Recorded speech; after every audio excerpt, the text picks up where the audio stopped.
17 times, Alpha King Kael Dravenmoor had looked at a woman standing in the center of his great hall and said the same single word: rejected. 17 times, the woman had cried, or fainted, or left the hall shaking. 17 times, the elders had exchanged nervous glances and gone back to their scrolls and their politics and their quiet arguments about what was wrong with their king. And 17 times, Kael had walked back to his silver throne, sat down, and felt absolutely nothing. He was not a cruel man. He wanted people to understand that, though he never said it out loud, he was a king who had made a decision, and the decision was simple. He did not deserve another Luna. He had failed the first one.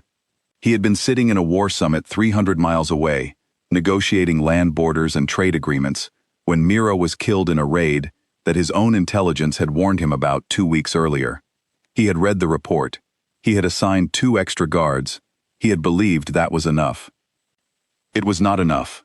So now he sat on his throne and turned women away, and the pack whispered, and the elders panicked, and rival packs circled the borders, and Kael let all of it happen because he was very good at carrying heavy things without letting anyone see the weight.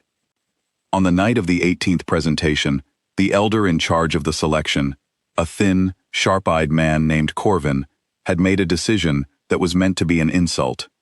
He had gone through every eligible female in the territory.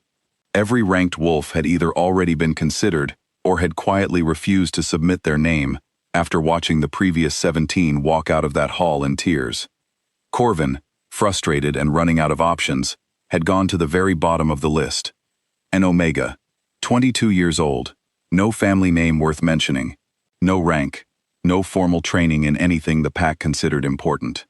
Her name was Seraphine Voss, and she worked in the infirmary at the edge of the palace grounds, and the only remarkable thing anyone had ever said about her was that she was very, very quiet. Corvin had chosen her because he expected nothing.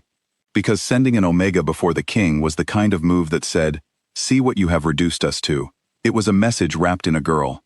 What Corvin had not accounted for was the girl herself.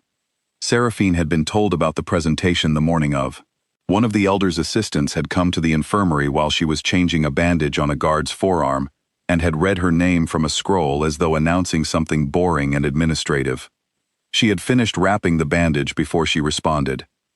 "Tonight?" she asked. "Tonight," the assistant said.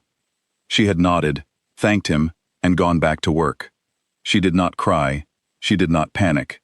She went home after her shift, washed her face, changed into the cleanest dress she owned, gray, simple, no decoration, and walked to the great hall at the appointed hour.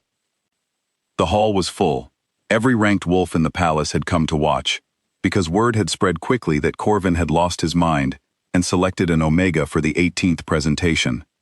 The crowd was not hostile exactly. It was the kind of crowd that comes to watch something it expects to be brief and slightly embarrassing. Seraphine walked in. She had dark hair pulled back simply, dark eyes that moved across the room without hurry. Her dress was plain against the gold and white gowns that previous women had worn, but she walked as though she had not noticed the difference. When she reached the center of the hall and stopped, she did not bow. It happened slowly, the realization. First the wolves nearest to her noticed. Then the ripple moved back through the crowd. Then Corvin noticed and turned pale. The bow before the throne was not optional. It was not a tradition or a suggestion. It was pack law. Every wolf bowed before the Alpha King. Even beta wolves who had served for decades bent their necks when they entered this room. Seraphine stood straight, her hands folded in front of her, and looked at the throne. At Kael, he was already watching her. He had felt his aura go out the moment she crossed into the hall, that invisible pressure that was simply part of what he was, the dominance that rolled off him like heat from a fire. It was involuntary, mostly.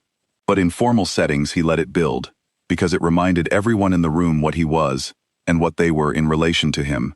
Under the full weight of it, Gamma wolves had been known to stumble. Betas gripped the walls. Seraphine stood in the center of it, and looked like someone standing in a light breeze. He studied her face for signs of effort, clenched jaw, tight shoulders, the subtle trembling that came from resisting something. He found none of those things. She was not resisting. She simply seemed unbothered, as though his dominance had arrived, introduced itself, and she had acknowledged it politely and moved on. He stood up from the throne. This had never happened before during a presentation. The crowd went completely still. He came down the steps and walked toward her slowly. She did not step back. He circled her once, not threateningly, but the way you circle something you are trying to understand. He stopped in front of her. "You didn't bow," he said. "No," she agreed. "Do you know the law?" "Yes." He waited for an explanation. She did not offer one. After a moment, he leaned slightly closer and said, quietly enough that only she could hear, "You're an Omega standing before the Alpha King without bowing. Tell me why I shouldn't take that as an insult." She looked at him with those calm, dark eyes. "Because it isn't one," she said. "I don't think bowing makes either of us more than what we are." He pulled back and looked at her for a long time. Then he turned and walked back to the throne and sat down. The hall waited for the word, rejected. Everyone knew it was coming. It was simply a matter of how quickly. Kael said nothing. After a long silence, he looked at Corvin and said, "Find her a room in the east wing." Then he stood up and left the hall through the side door. He did not look back. No one understood what had happened. Seraphine was not named Luna. She was given a room and no explanation. The palace buzzed with confused speculation. The betas were annoyed. The council was unsettled.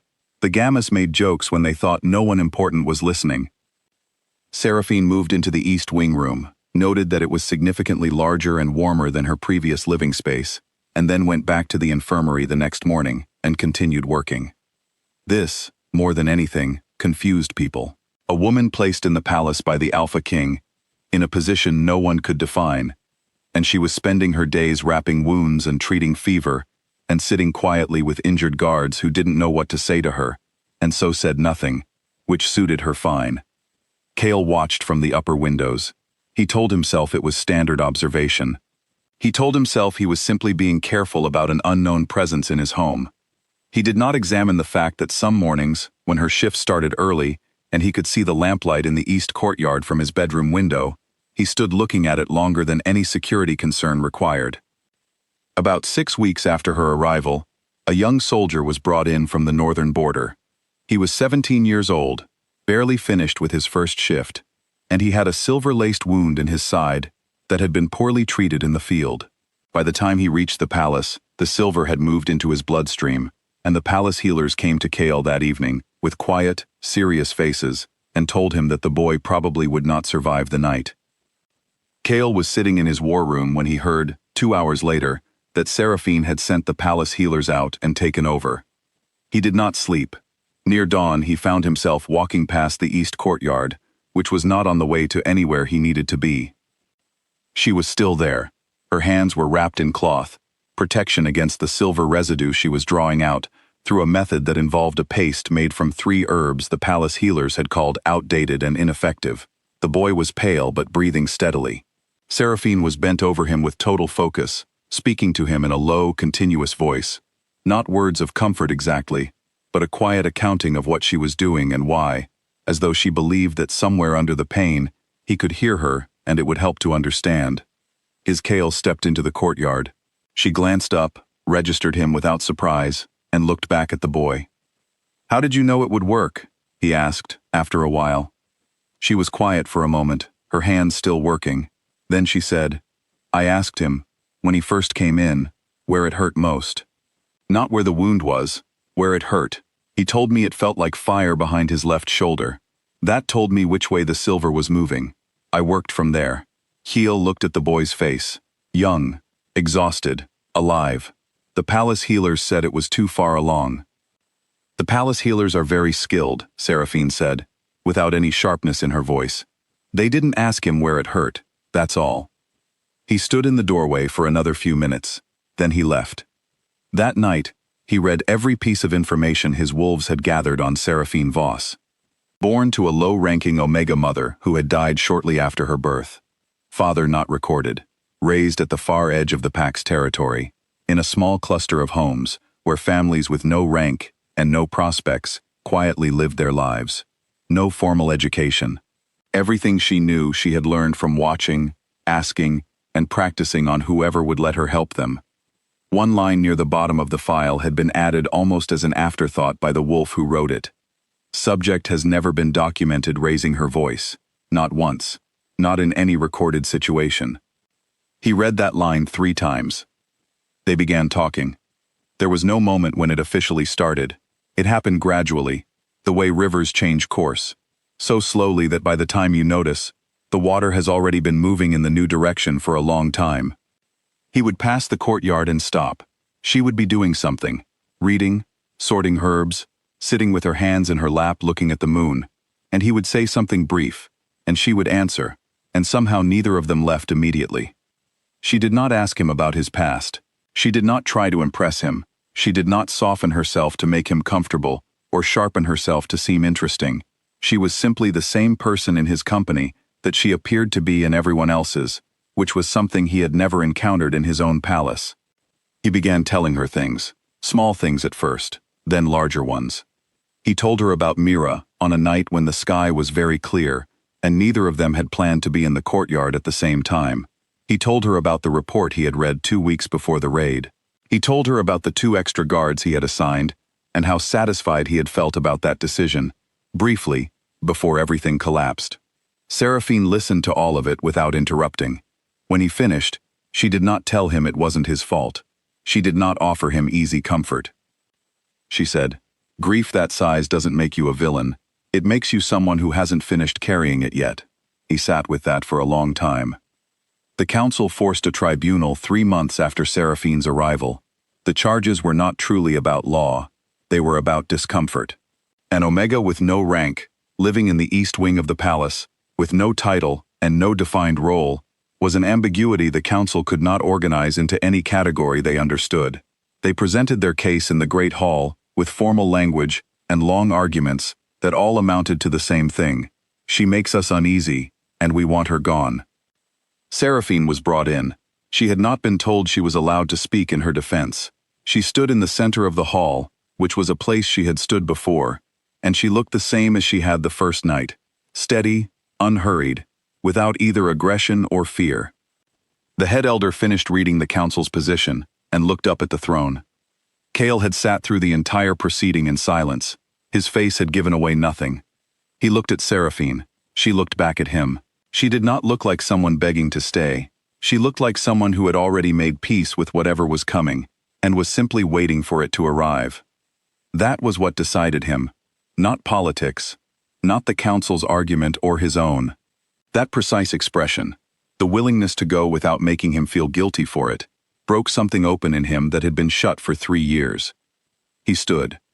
"This tribunal does not have authority over Seraphine Voss," he said.